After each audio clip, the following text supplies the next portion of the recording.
नमस्कार everyone. Class 8 2.5 exercise का question number 18 तक हम लोग सॉल्व कर चुके थे। The question number 18 was based on digits. Digit पर आधारित था कि 2 डिजिट नंबर है जिसमें कि हमारा दोनों का डिफरेंस या सम कुछ इस प्रकार से दिया हुआ था। Question number 19 is based on that number, कि वो भी डिजिट पे भी बेस्ड है कि भाई इसका यूनिट डिजिट हमारा 3 है और उसका रिलेशन जो टेंस डिजिट के साथ में है वो समथिंग गिवन है, तो आपको नंबर फाइंड आउट करना है। You have to solve this one question. एक क्वेश्चन आपको ये सॉल्व करना है। Come to question number 20, that is no sorry, ये क्वेश्चन नंबर 20 था, ये आपको सॉल्व करना है। क्वेश्चन नंबर 20 देखो, 21 है ना, 21 से सॉल्व करेंगे हम लोग। से question number 20, question number 21 says that a man has a property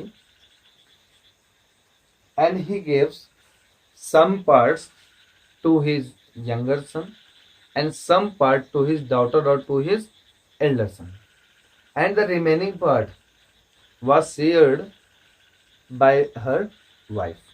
देखना, ध्यान समझना, एक आदमी है, उसके पास कुछ प्रॉपर्टी है, तो जो प्रॉपर्टी है उस प्रॉपर्टी में से अपने कुछ बेटे को देता है, कुछ अपने बेटी को देता है, और जो बच जाता है ना वो प्रॉपर्टी अपनी बीवी के नाम कर देता है। कहता है कि जो प्रॉपर्टी जो उसकी बीवी को मिला है दैट इज इक्वल टू 25,000, वो प्रॉपर्टी 25,000 के बराबर है। देन फाइंड द प्रॉपर्टी, तो बताओ कि टोटल प्रॉपर्टी उसके पास क्या था।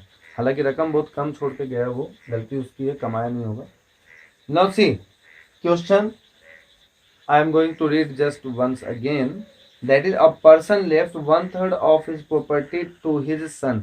अपने बेटे को 1/3 प्रॉपर्टी दिया, तो कितने का प्रॉपर्टी दिया। लेट द प्रॉपर्टी या value of the property be x.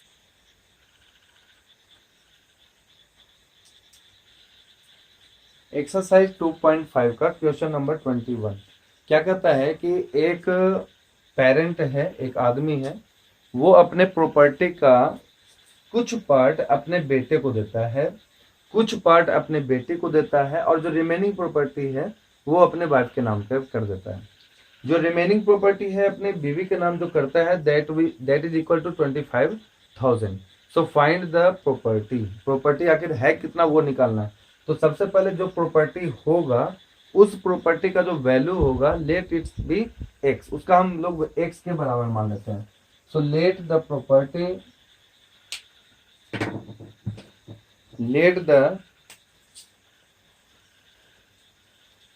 Property या value of property is x.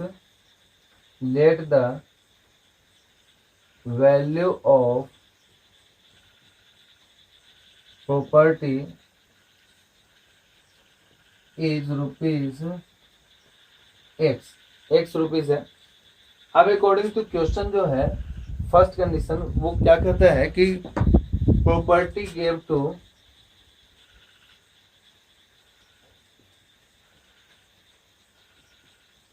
His son, अपने बेटे को प्रॉपर्टी दिया। कितने दिया भाई? 1/3 ऑफ एक्स। ठीक है, इसको हम लोग एक्स अपॉन 3 भी तो बोल सकते हैं। नेक्स्ट जो है हमारा वो कहता है 1/4 ऑफ हिज डॉटर, उस पूरे का 1/4 जो है अपने बेटी को दिया, यानी property gave to her daughter is equal to 1/4 of x, that is equal to x upon 4, and the remaining property that is equal to 25,000 property gave to her wife is equal to rupees 25,000। ये 25,000 के बराबर ये दे दिया। अब एक बात समझने वाली है कि जो प्रॉपर्टी बेटे को दिया है, बेटी को दिया है और अपनी बीवी को दिया है, अगर इस तीनों प्रॉपर्टी को इकट्ठा कर दें तो ये प्रॉपर्टी हमारे उस आदमी के पास जो प्रॉपर्टी था उसके बराबर होगा कि नहीं होगा। ठीक है, तो हम लोग क्या करेंगे कि first of all we will add this all property and that property is equal to x. So according to question x upon 3 plus x upon 4 plus 25,000 is equal to x. देखो कंडीशन के मुताबिक तो यही कहता है ना कि भाई हमारे पास एक चौक है, थोड़ा टुकड़ा उसको, थोड़ा टुकड़ा उसको, थोड़ा टुकड़ा उसको, तीनों को मिला दें तो बराबर जो चौक मेरे पास था वही होगा. Next we will solve it. How? x will come to this side and this will go to that side. ये हो जाएगा हमारे पास में. अगर हम इन दोनों को पहले सॉल्व करें या डायरेक्ट ले लें उसको इधर, x upon 3 x upon 4 minus x upon 1 minus 25,000. ठीक है. What will be the answer? LCM is 12. 3 4 जा 4x plus 3x minus 12x is equal to minus 25,000. We will solve it. 12 will go to that side and this will become 7x minus 12x is equal to minus 25,000 into 12. Result is what? Minus 5x minus 25,000 into 12. Minus से minus देखो cancel हो जाएगा. x का जो value निकलेगा वो हो जाएगा 25,000 इंटू 12 अपॉन 5. मैथ्स कैलकुलेशन को ही बोलते हैं. तो ये हम इसलिए कैलकुलेट नहीं किए थे मल्टीप्लाई करके ताकि ये डायरेक्ट आंसर हमारा आ सके. देखो तो 12 इंटू 5 60 और ये 3 जीरो और भी बढ़ गया.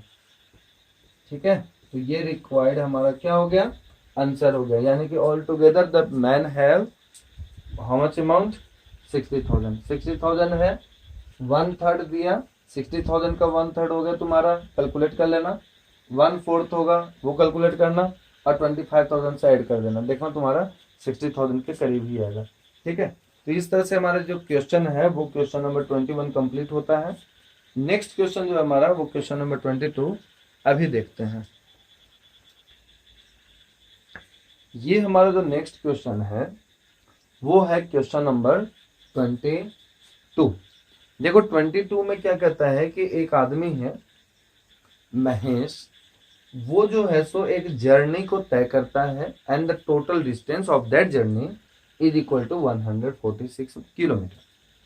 वो जो टोटल डिस्टेंस है जर्नी का वो 146 किलोमीटर के बराबर में है. ठीक है साहब. फिर कहता है कि इस जर्नी को तय करने के लिए वो दिन को भी चलता है 2 घंटा और जैसे शाम को चला तो उस समय लाइट था, है ना. चलते चलते थोड़ा अंधेरा हो गया तो 1.5 घंटा वो अंधेरे में भी चला. तो अंधेरा में क्या है कि स्पीड उसका कम हो गया और जो शाम के टाइम था उसका स्पीड ज्यादा था. तो जो स्पीड है वो पूछता है कि भाई लाइट में क्या था और जब अंधेरा हुआ तो उस समय क्या था. सवाल समझ में आ गया? फिर से समझो. महेश नाम का एक लड़का है जो कि 146 किलोमीटर तय करता है. यहाँ पे समझ में आएगा. अब ये 146 किलोमीटर जो है हमारा वो एक तो लाइट में ट्रेवल करता है और एक थोड़ा डार्कनेस में ट्रेवल करता है, यानी कि शाम का समय हुआ होगा. वो नेचुरली सी बात है कि लाइट साफ दिखता है, लाइट में तो स्पीड ज्यादा होगा और जो अंधेरा में था वो 10 किलोमीटर थोड़ा कम था. 10 किलोमीटर का स्पीड में अंतर था, कम था. कहता है कि बताना यह है कि उसका जो स्पीड था अगर वो एवरेज स्पीड में जा रहा हो तो लाइट में उसका स्पीड क्या है और डार्कनेस में उसका स्पीड क्या है. तो चलो इसको सॉल्व करने के लिए हम क्या किए कि सबसे पहले distance travelled by Mahesh is equal to 146 kilometre लिख लिए. फिर लिखे कि let his speed in day light या यूं कहें in light only, day light be x kilometre per hour and the speed in darkness 10 kilometre कम है तो x माइनस 10 ब्रैकेट में लिखेंगे किलोमीटर पर आवर. देखो हम लोग क्या जानते हैं, डिस्टेंस टाइम स्पीड इन तीनों का एक रिलेशन होता है. क्या होता है? Speed is equal to distance upon time and distance is equal to speed into time. ठीक है जी साहब.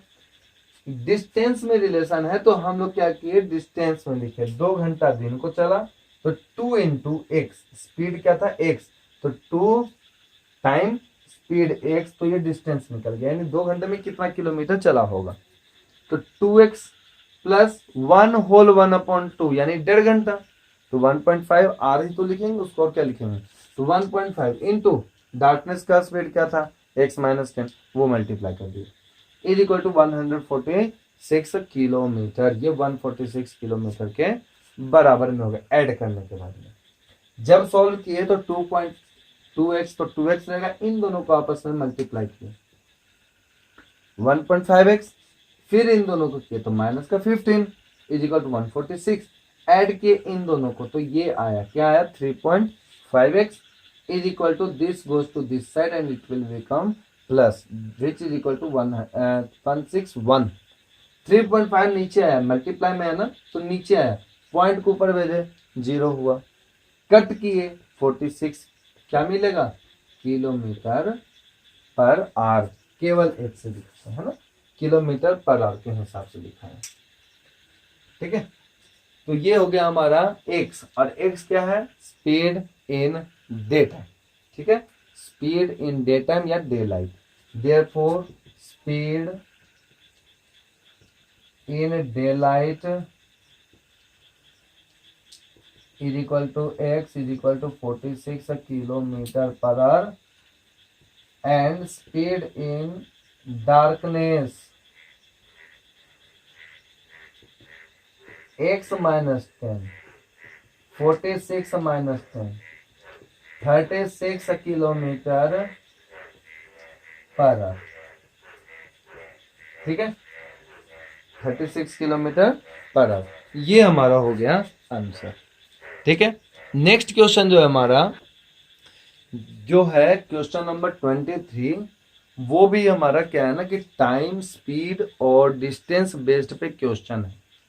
ये एक बार आप पढ़ना, पढ़ने के बाद में इसको ट्राई करना, आप जरूर सॉल्व कर लोगे, ज़्यादा हार्ड नहीं है, एक बार आप। ये हमारा क्वेश्चन नंबर 24 है। क्वेश्चन नंबर 24 क्या कहता है कि एक जगह से, and let's that name is Delhi, Delhi का जिक्र किया गया, ये दिल्ली से दो कार आपस में अपोजिट डायरेक्शन में खुलते हैं, ये अपोजिट डायरेक्शन में खुला।